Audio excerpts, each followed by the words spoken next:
Have you ever just, stared at a globe and had that thought, wait a second, if this thing is a spinning ball, what's stopping everybody on the bottom from just falling off? It's a question we've all had probably since we were kids, and today we're going to go on a little journey to finally figure it out. It really does all boil down to this simple, classic question. Just picture one of those kids' drawings of the Earth, right? With little stick figures dotted all around it. Some are standing upright, some are sideways, and some look like they're totally upside down. So what gives?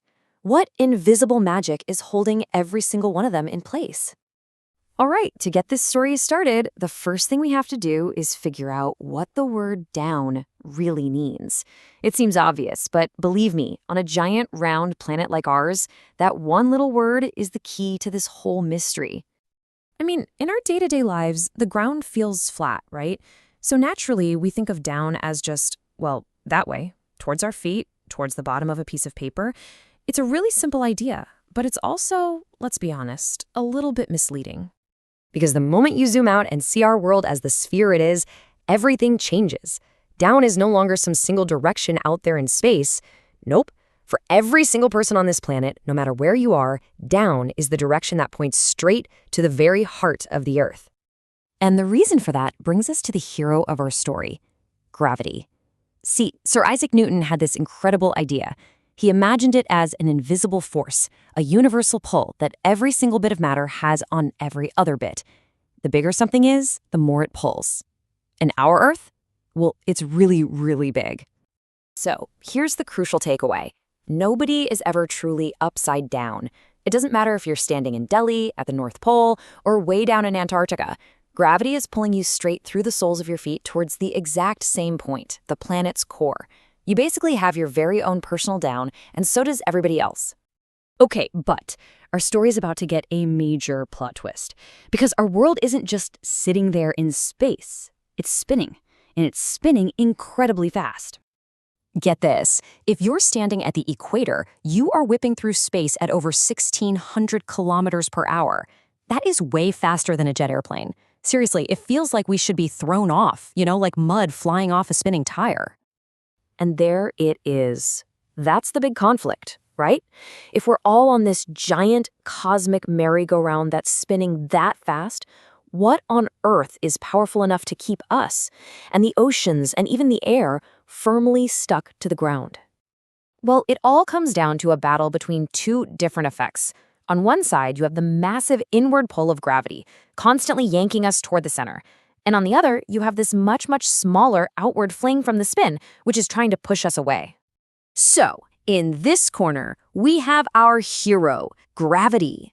It's pulling us down with an acceleration of about 9.8 meters per second squared. Think of it like a huge, powerful arrow pointing straight into the ground. It's the undisputed champion. And in the other corner, here's the challenger. That outward fling from the spin, it's a tiny, tiny effect. We're talking only about 0.03 meters per second squared. Visually, it's like a teeny, almost invisible little arrow pointing out. And when you put them side by side, you can see just how much of a mismatch this fight really is. I mean, it is not even close. Gravity is more than 300 times stronger. It wins this battle easily, pressing us and everything else firmly to the ground, no problem at all.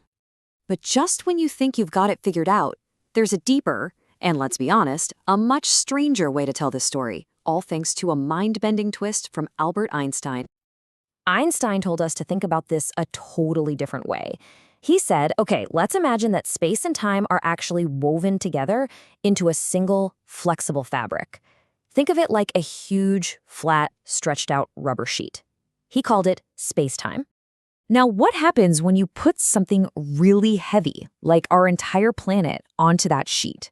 Well, its incredible mass doesn't just pull on things from far away. Instead, it actually causes the fabric of space-time itself to bend and warp, creating a deep curve, kind of like a bowling ball sitting on a trampoline. So here's the wild part. In this version of the story, gravity isn't a pull at all.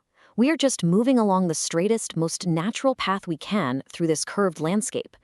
We're all just rolling downhill into the dent that the Earth has made in space-time. So what about that feeling of weight you have in your feet right now? According to Einstein, it's not gravity pulling you down. It's the solid ground pushing up on you. physically stopping you from continuing on your natural freefall path into the center of that cosmic dent. Wild, right? Okay, for our final chapter, let's bring both parts of this incredible story together. We're going to weave Newton and Einstein into one complete picture. So what we have are two beautiful, elegant stories that are both describing the exact same reality. Whether you want to picture gravity as an invisible force that pulls us in or as the very shape of the universe that bends around us, they both perfectly explain what we feel every single day, our feet planted on the ground and that constant, clear sense of down. In the end, it all comes back to this one simple truth: gravity. This fundamental connection between matter and the universe itself, it's like an unseen thread that holds our entire world together. It's the reason we can all walk around on a spinning ball in the middle of space and feel perfectly, completely secure. And that kind of leaves us with one final thought. We've seen that gravity is so much more than just the thing that makes an apple fall from a tree. It's a force that literally shapes the fabric of reality. It really makes you wonder, what other incredible secrets is this fundamental force still hiding from us, right in plain sight?